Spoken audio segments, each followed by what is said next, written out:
Bueno, aquí están las soluciones de la ayudantía para quienes les acomode más este formato. Entonces, la primera pregunta dice,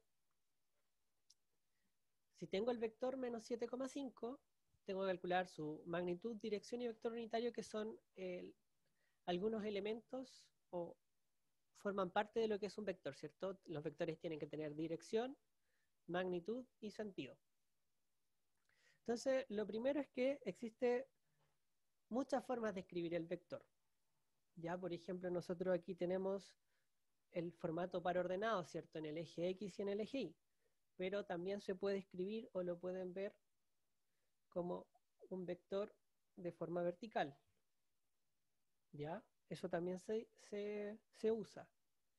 Y también lo podemos ver en con vectores unitarios, ¿cierto? Sería, esto es lo mismo que decir menos 7 y más 5j. ¿Y qué significa el I y el J? Representan respectivamente el eje X y el eje Y, ¿verdad? El vector unitario. Representan las direcciones. ¿Ya? Entonces, vamos a aplicar algunas definiciones. Entonces, el módulo o la magnitud de un vector se define como, en este caso para dos dimensiones, como ex al cuadrado más ei al cuadrado. Es decir, es, es como Pitágoras, ¿ya? Recordemos también que un vector no es un punto en el espacio, sino que representa, en este caso, una posición. Y la posición se representa desde el origen hasta el punto, como vemos en la figura. Entonces, para este caso, la magnitud sería,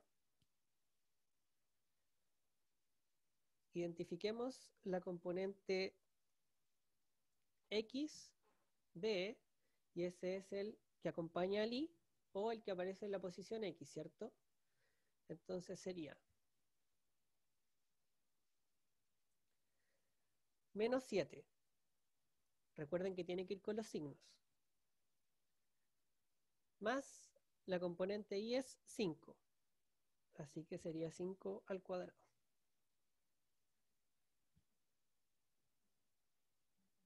Y eso me da raíz de 74. Y eso es igual a 8,6. Ya, entonces, ¿qué estamos representando al final con la magnitud? Estamos diciendo, mira, el vector menos 7,5, el largo de ese vector es 8,6. Por eso aplicamos Pitágoras. ¿Ya? La dirección. Aquí es bien interesante porque la dirección, eh, por convención, siempre la vamos a medir desde el eje X positivo, pero perfectamente le pueden decir dentro de un enunciado desde dónde se está tomando. Necesitamos una referencia para la dirección. ¿Ya? Entonces, generalmente, y así abuelo de pájaro, digamos, la dirección está dada por, bueno, tangente de la dirección es igual a la componente Y partido la componente X, ¿ya? ¿Y de dónde viene esto? Esto viene de trigonometría. Cateto opuesto partido por cateto adyacente me da la tangente del ángulo teta en este caso, ¿ya? Ahora bien, yo específicamente digo teta, ¿ya? Entonces, si nosotros imaginamos que esto es un triángulo, yo en este caso no voy a usar el signo del menos 7, ¿ya? Porque voy a imaginar que simplemente voy a calcular ese ángulo y después yo necesito calcular alfa, ¿ya?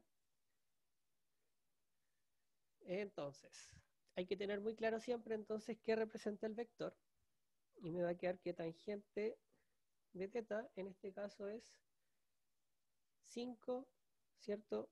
Partido por 7. Ya expliqué por qué no estoy usando el signo, porque en este caso voy a ver la figura y yo ya sé que tengo que calcular el alfa. En la ayudantía escrita está la explicación, ¿ya? cuánto me debería dar. Y eso hace que me dé 35,53 grados. ¿Ya? Generalmente en física no vamos a trabajar con grados, pero para este caso está bien. Siempre vamos a tratar de trabajar en radianes, ¿ya? Pero eso lo vamos a ver en movimiento circunferencial. Entonces yo sé que el ángulo θ vale 35,5. ¿Ya? Entonces yo les dije que generalmente la dirección se mide desde el X, entonces es el alfa. Entonces, ¿cómo lo haríamos? Tendríamos que decir entonces que alfa, que es la dirección que efectivamente me están pidiendo por convención que se usa más, sería 180, ¿cierto?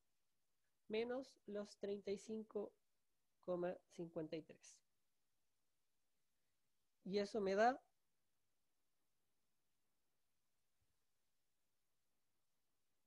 144,46 grados.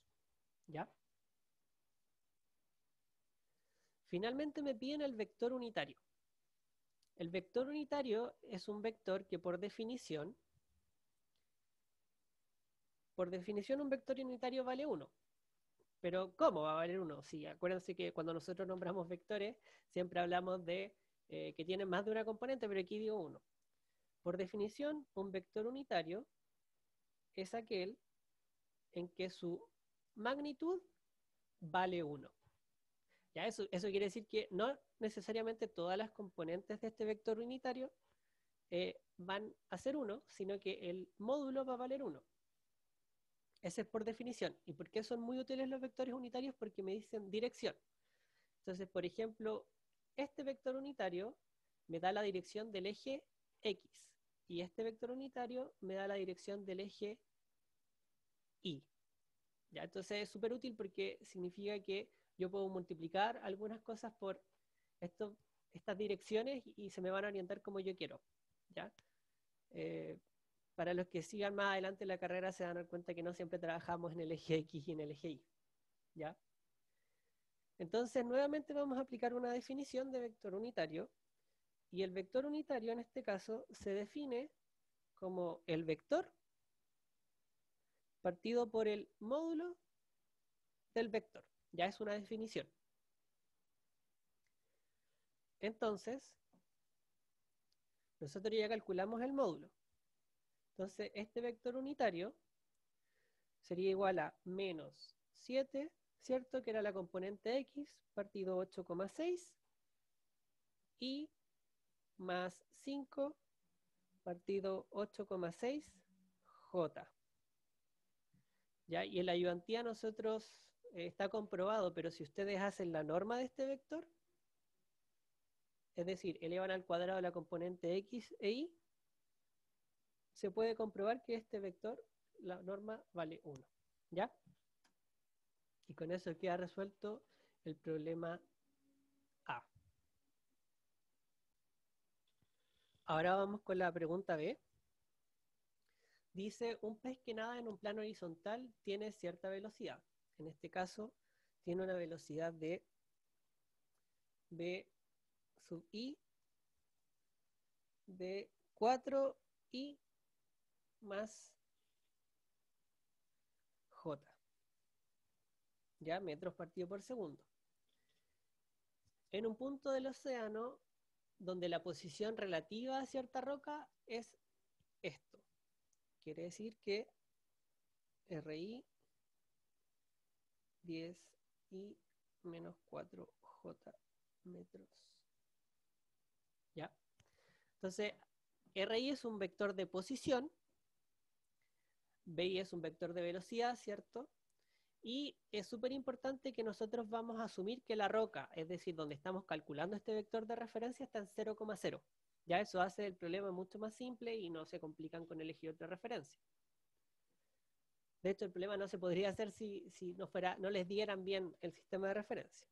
Y me dicen que este pez va acelerando, por lo tanto existe una velocidad final, y es 20i menos 5j metros partido por segundo. Entonces, imaginemos que yo tengo un pescado, O imaginemos lo que está pasando en un plano cartesiano. Entonces aquí tengo y, tengo x y tengo y, ¿cierto? Entonces, ¿qué me está diciendo? Me está diciendo que en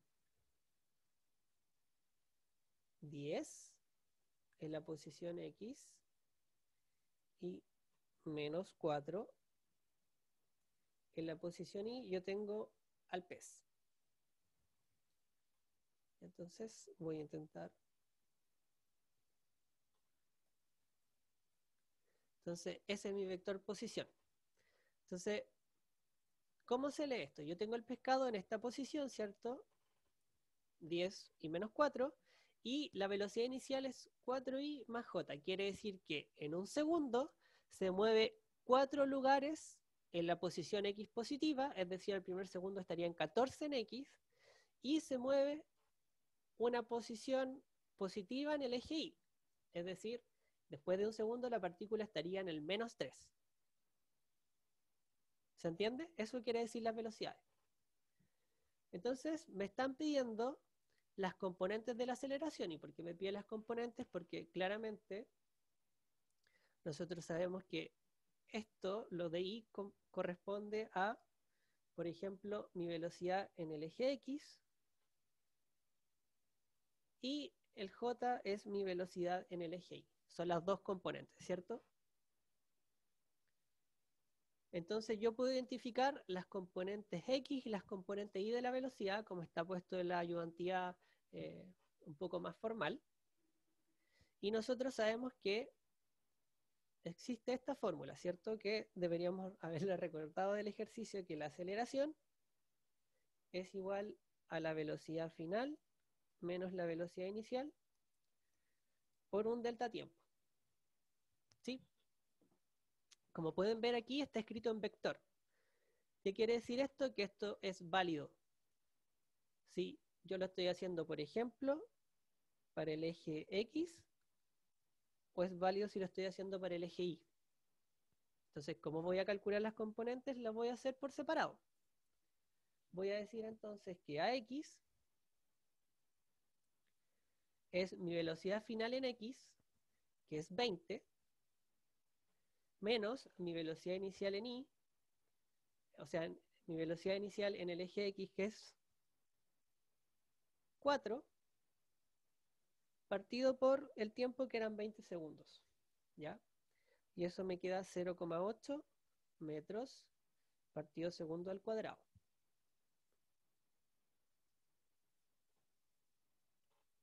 Y voy a hacer lo mismo para I, ¿cierto? ¿Cuál era la velocidad final en I? Era menos 5. ¿Cuál era la velocidad inicial en I? Era más 1. Partido por 20 y eso me queda menos 0,3 metros partido segundo al cuadrado. ¿Ya? Entonces yo puedo escribir entonces la aceleración, igual que escribí las velocidades, y la puedo escribir como que mi aceleración, entonces, vector, ¿cierto? En estas dos componentes es 0,8 en el eje X, que se representan con este vector director, menos 0,3 J, y todo eso en metros partido segundo al cuadrado. ¿Ya? Entonces, básicamente trabajar en dos dimensiones es lo mismo que trabajar en una dimensión, salvo que ahora todos los cálculos yo los tengo que hacer para cada una de las componentes. Entonces, se imaginarán, por ejemplo, cuando sean 3 direcciones, ¿cierto? Y así se va trabajando. Entonces, al final, todas las fórmulas que nosotros aprendimos para una dimensión son aplicables en general para, eh, para más dimensiones, más física, 3 direcciones, 3 en el espacio, ¿ya? No estamos en cuenta. Entonces, después me piden, entonces podemos ver, en este caso no vamos a hacer un gráfico de la posición como antes, sino que vamos a imaginar solamente la aceleración y podemos ver que la aceleración, ¿cierto?, tiene una componente negativa en el eje Y y una componente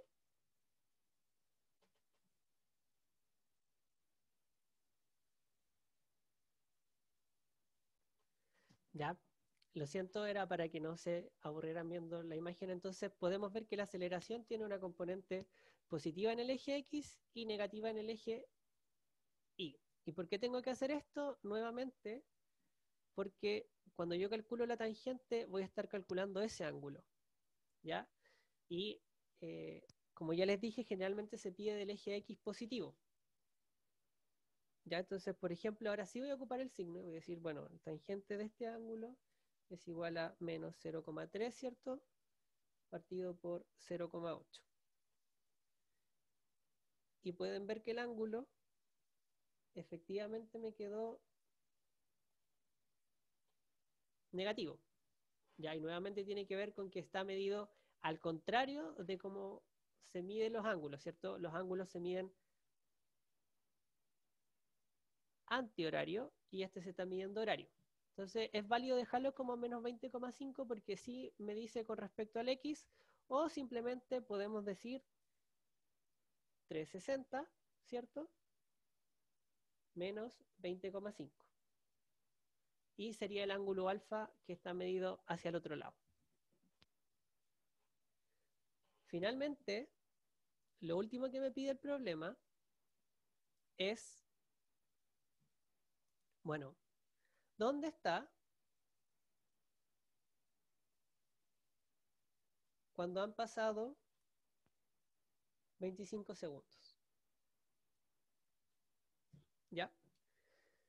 Entonces, nosotros también podemos recordar la fórmula, ¿cierto? Que me decía que la posición para cierto tiempo con un movimiento acelerado era la posición inicial más la velocidad inicial por un tiempo más un medio de la aceleración por un tiempo al cuadrado. Y pueden ver que ahora anoté la fórmula con esta flechita de arriba, que significa que podemos ocupar esta misma fórmula para, por componentes, para encontrar cada una de las componentes. ¿Ya? Entonces, podemos pensar en, como ya lo dije, lo podemos separar en componentes. La componente X y la componente Y de la posición final. Entonces, mi posición final en X va a ser igual a mi posición inicial en X, ¿cierto? Más la velocidad inicial en X por el tiempo, más un medio de la aceleración en X por tiempo al cuadrado. Y si ustedes reemplazan, les va a quedar que vale 360 metros.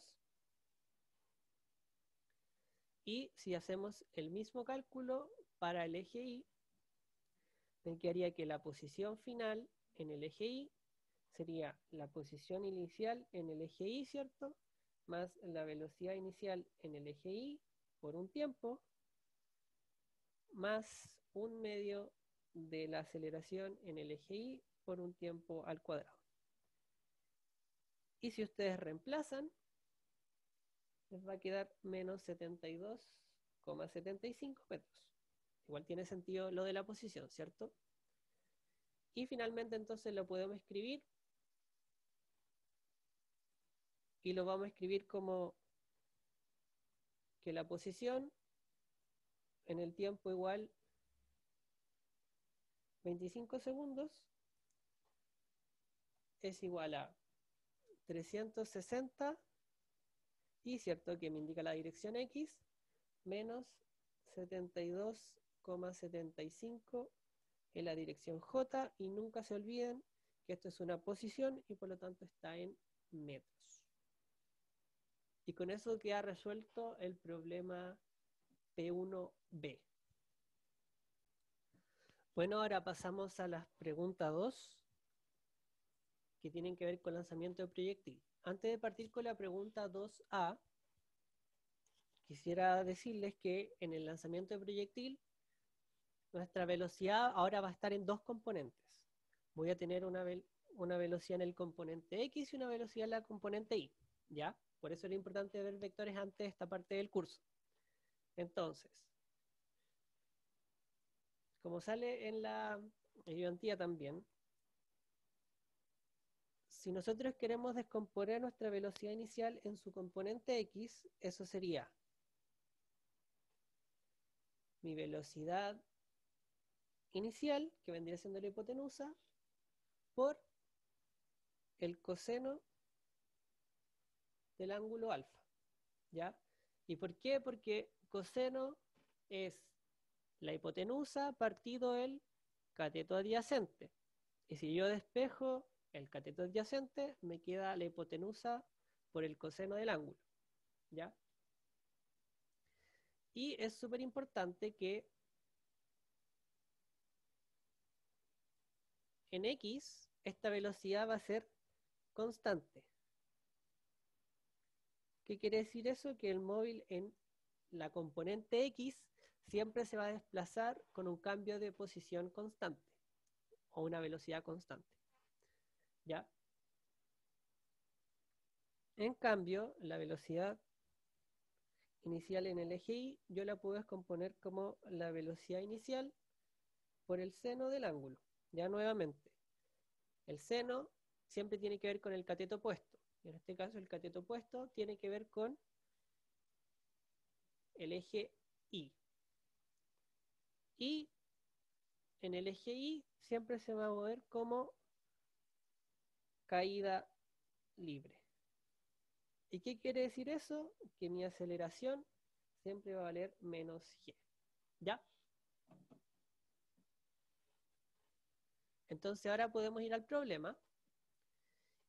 Y en el fondo tengo que calcular esta distancia cuando yo lancé de un acantilado cierta roca, ¿cierto? Con una velocidad inicial de 60 metros partido por segundo, con un ángulo de 60, y el acantilado estaba a 200 metros, ¿ya? Entonces, ¿qué es lo primero que voy a hacer? Voy a descomponer las velocidades. ¿Por qué? Porque después puedo llegar y ocupar las fórmulas directamente. Entonces, ¿cómo me quedaría la velocidad inicial en el eje X, que además se va a mantener constante? Me quedaría como mi velocidad inicial por el coseno del ángulo, ¿cierto?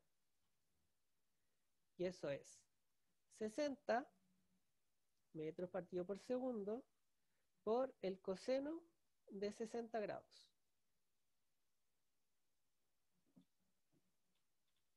Y eso me queda que mi velocidad en el eje X vale 30 metros partido por segundo en el eje X. Y se va a mantener constante, ¿cierto? Y la velocidad inicial en el eje Y es, como ya lo vimos, la velocidad inicial por el seno del ángulo, y eso me queda 60 por seno de 60, y eso me va a quedar aproximadamente 52, y ¿por qué digo aproximadamente? Porque me da un poco decimal, pero lo vamos a aproximar a 52 metros partido por segundo, ¿ya?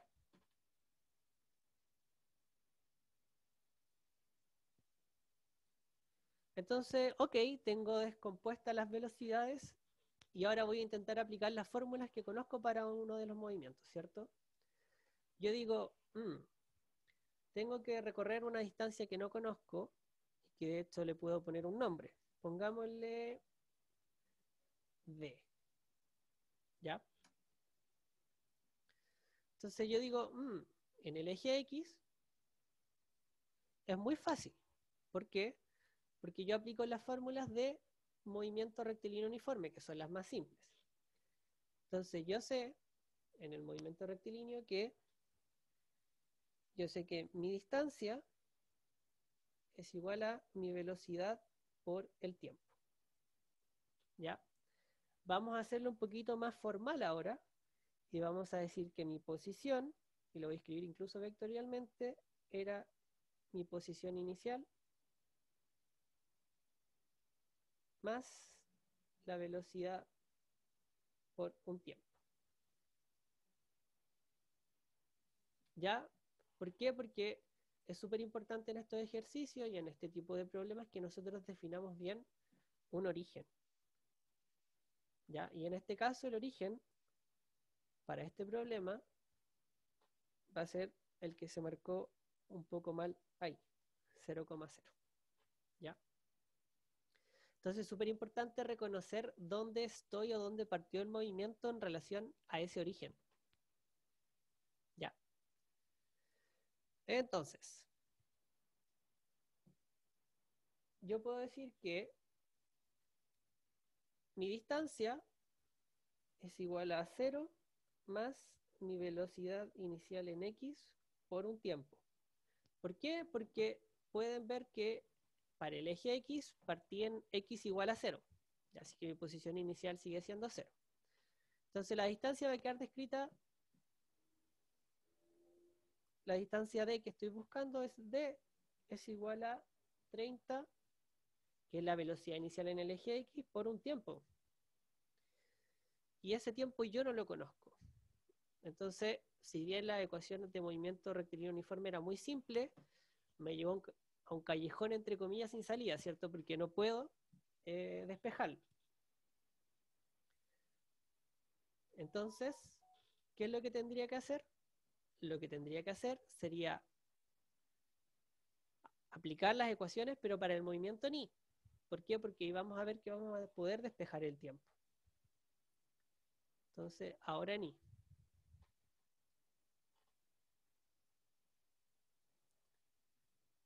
Entonces, ¿cuál es la ecuación que nosotros conocemos del lanzamiento vertical? ¿Cierto? Era I es igual a I0 más mi velocidad inicial en I por el tiempo, y en este caso A es igual a menos G, así que me queda menos, ¿cierto? Un medio de GT cuadrado. Ya nuevamente vamos a ser un poquito más formales con esto de la posición inicial, porque podemos notar que con este sistema de referencia mi posición inicial en el eje Y es 200 metros. ¿Ya? Hay algunos ejercicios en que ponen la posición inicial acá, entonces la posición final sería menos 200. Al final va a dar lo mismo, pero hay que ser consistente en todo el ejercicio, ¿ya? Entonces, nuestro sistema de referencia, yo quiero llegar a este punto. Y este punto entonces está en 0. Y partí de este punto, que está en 200. ¿Ya? Queda mejor escrito en la ayudantía subida, pero en el fondo me queda que 0, porque llegué al origen, era igual a la posición inicial, 200 metros. La velocidad inicial en el eje Y es positiva y es 52, ¿cierto? T menos un medio por 9,8 por T cuadrado. Y miren, en este caso, mi única incógnita en la ecuación es el tiempo. Y es justo lo que yo necesitaba. Ya. Entonces yo voy a reordenar esto, y acuérdense que lo voy a reordenar para aplicar la fórmula de ecuación cuadrática. Voy a pasar el t a este lado, ¿cierto? Para que me quede positivo, y me va a quedar 4,9 t cuadrado menos 52t menos 200 es igual a 0. Entonces ya sabemos que esta ecuación la podemos resolver usando la fórmula de cuadrática, que la vimos en la ayudantía pasada también. Y me va a quedar que un tiempo no me va a servir. ¿Por qué? Porque me va a dar negativo. Entonces el único tiempo que me va a servir va a ser el de 13,61 segundos, porque el otro tiempo cuando yo resuelva la ecuación me queda negativo. Entonces, tengo el tiempo que se demora en llegar de aquí a acá. Entonces, perfectamente ahora lo puedo reemplazar en la ecuación que teníamos en el eje X. Y me va a quedar entonces que la distancia es igual a 30 por 13,61, que es el tiempo. Y eso me va a quedar 408,3 metros de distancia. Y así queda resuelto el P2A. Ya entonces ahora viene el último problema, el B, que dice que se lanza un cohete formando un ángulo de 60 grados con la horizontal con una rapidez inicial de 100 metros partido por segundo. El cohete se mueve a lo largo de su dirección con una aceleración de 30 metros partido segundo al cuadrado durante 3 segundos. En ese instante deja de moverse así y comienza a moverse como un proyectil. Hay que calcular la altura máxima, su tiempo total de vuelo y la distancia horizontal. Bueno, entonces podemos ver que existen dos partes en este movimiento, ¿cierto? Que las marqué aquí, uno con azul y el otro con rojo. Primero, el cohete sigue su trayectoria de ángulo de 60 grados, recorre cierta distancia d que yo no la conozco, con una velocidad inicial, con una aceleración y con un tiempo, y finalmente cuando se cumple ese tiempo comienza esa trayectoria en rojo que es el lanzamiento de proyectil. Entonces, tal como sale en la pauta, vamos a calcular, tenemos que calcular la primera parte y tenemos que calcular la segunda parte. ¿Qué quiere decir eso? Que voy a ver qué pasó en la primera parte. ¿Ya? ¿Y por qué quiero decir con esto? Porque imagínense que la primera parte, solamente imaginemos que yo tengo D, tengo A, B0. Y obviamente ese T se recorre en un D. Ese D se recorre en un T. Entonces podemos ver que es como si nosotros dijéramos, ok, no importa que estoy moviéndome con un ángulo de 60 grados, sino que simplemente a mí me interesa saber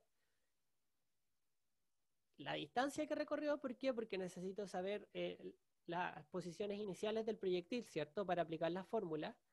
Y necesito saber la velocidad inicial del proyectil, que en este caso no es la misma que fue lanzado el cohete que me sale ahí. ¿Por qué? Porque yo la aceleré durante 3 segundos, ¿ya? Espero que esa parte se entienda. Entonces, necesito calcular la velocidad final en esta parte, que vendría siendo la velocidad inicial del proyectil, ¿cierto? Quiero que se entienda eso. Entonces yo sé que la velocidad final es igual a la velocidad inicial más aceleración por tiempo. Ya por fórmula, acuérdense. Entonces me queda que la velocidad final es igual a 30 por 3 más 100. Entonces aquí tengo la velocidad inicial, aquí tengo la aceleración por el tiempo. Y eso me queda 190 metros partido por segundo. Entonces esta va a ser la velocidad con la que va a iniciar mi lanzamiento de proyectil. Y también sabemos que existe una fórmula que me relaciona la distancia recorrida como la velocidad final al cuadrado menos la velocidad inicial al cuadrado partido 2 veces la aceleración. Y así obtengo que D son 435 metros. ¿Y por qué es importante D? Porque yo les podría preguntar la posición inicial y la posición final. Les podría preguntar la posición inicial del proyectil, que va a ser ese punto de ahí, para aplicar la fórmula. Entonces ya estamos en la segunda parte. Entonces, en mi segunda parte, yo sé que mi velocidad inicial es 190, porque lo calculé. Pero yo les pido la posición inicial y en X y en Y, ¿cierto? Entonces, si nosotros miramos la figura, calculando D o esta hipotenusa y teniendo el ángulo, nosotros somos capaces de calcular esas posiciones iniciales tanto en X como en Y. ¿Y cómo? Tal cual como los vectores. Entonces yo podría decir que mi posición inicial en Y es igual a D partido por seno de 60. Y eso me queda 502,3 metros. Y la posición inicial me queda D partido por coseno de 60 y eso es igual a 870 metros. Y eso es súper importante tenerlo claro, ¿cierto?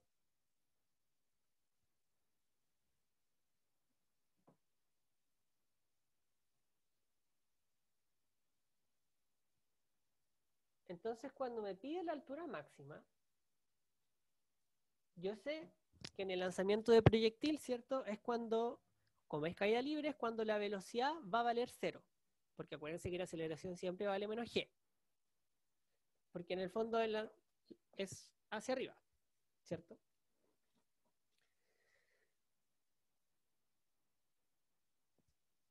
Entonces, podemos ocupar la fórmula que la velocidad final al cuadrado en el eje Y es igual a la velocidad inicial en Y al cuadrado más 2 veces g por Y.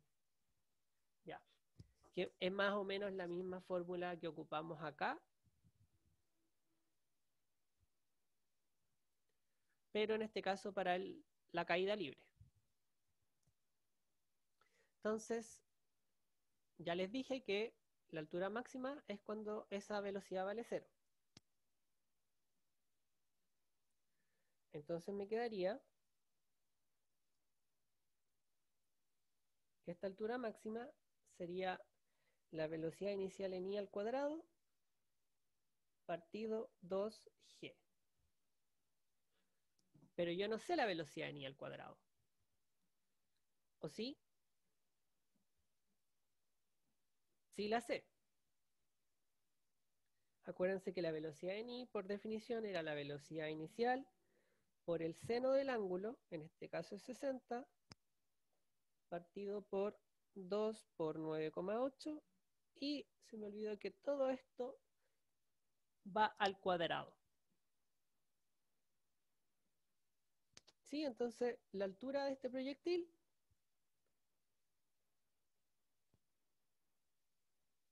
sería 1381,3 metros. Pero esta altura, o este Imax, fue medido ¿cómo? Fue medido solamente desde que inició el trayecto. Pero yo ya tenía una posición inicial. Entonces, es correcto, o es más correcto decir entonces que yo tengo que sumar la posición inicial, ¿cierto? Si yo estoy usando el sistema de referencia donde lo estoy usando. Entonces, por eso me queda que la altura máxima es igual a I0 más Imax. Y eso me va a quedar 1883,7 metros. Y hay que ser siempre consistente con los sistemas de referencia. Después me piden el tiempo de vuelo.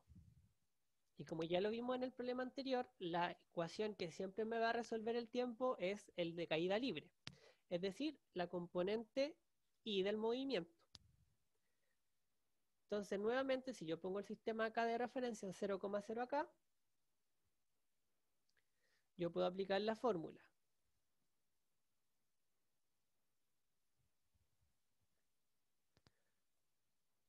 De que I es igual a I0 más velocidad inicial de I por T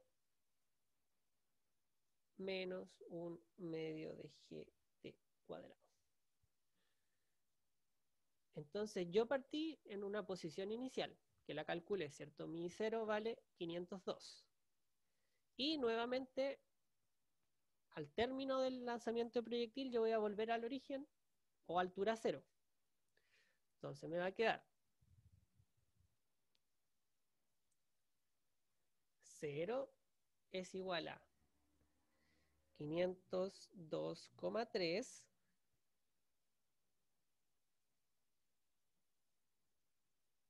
perdón,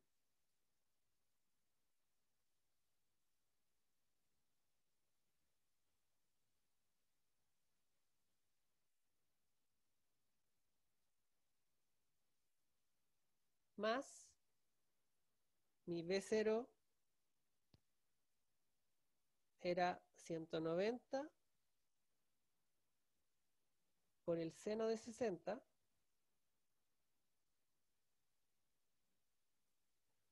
por T menos un medio por 9,8 por T cuadrado. Reordenando y calculando algunas cosas, me queda 4,9 T cuadrado menos 164,5 T menos 502,3 es igual a 0. Entonces, nuevamente llegamos a una ecuación donde la incógnita es el tiempo y tenemos que usar una cuadrática. Entonces, me quedan dos tiempos y un tiempo de esos es negativo. Entonces, el único tiempo que me sirve es 36,38 segundos, que es lo que se demora el proyectil en llegar al suelo. Pero nosotros ya nos habíamos movido 3 segundos, ¿cierto? Ya nos habíamos movido 3 segundos. Entonces, lo más correcto sería decir que el tiempo de vuelo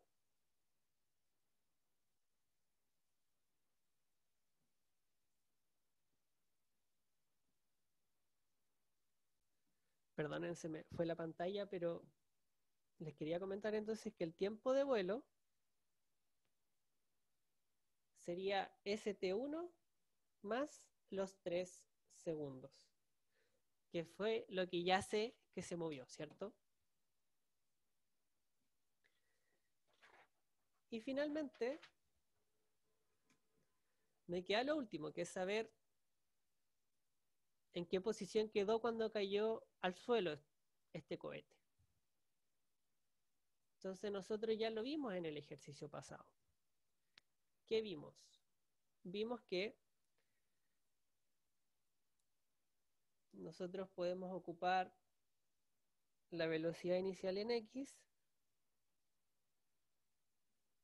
es constante.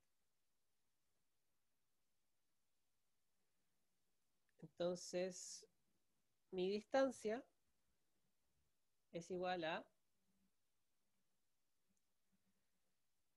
mi velocidad inicial en X por el tiempo que tomó el proyectil moverse. ¿Ya?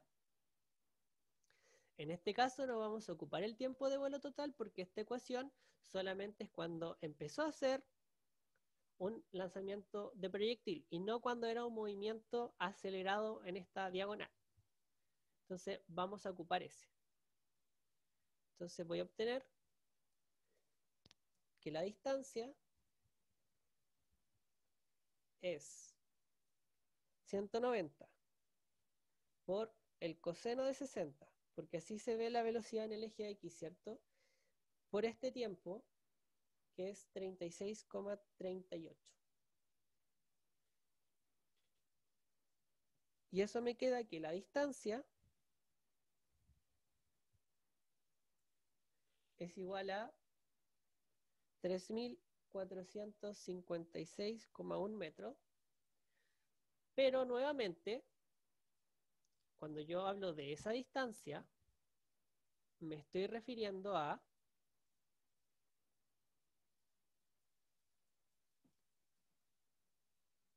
la que tuvo como lanzamiento de proyectil. Es decir, esta vendría siendo la dist que yo calculé. Entonces, ¿qué es lo que me faltaría a mí para saber con respecto a mi sistema de referencia qué tan lejos estoy? Perdonen, me perdí un poco. Tengo que sumarle mi posición inicial a esa distancia. Entonces, vamos terminando el problema. La distancia total recorrida en el eje X, ya, sería donde yo partí como proyectil más cuánto me moví como proyectil.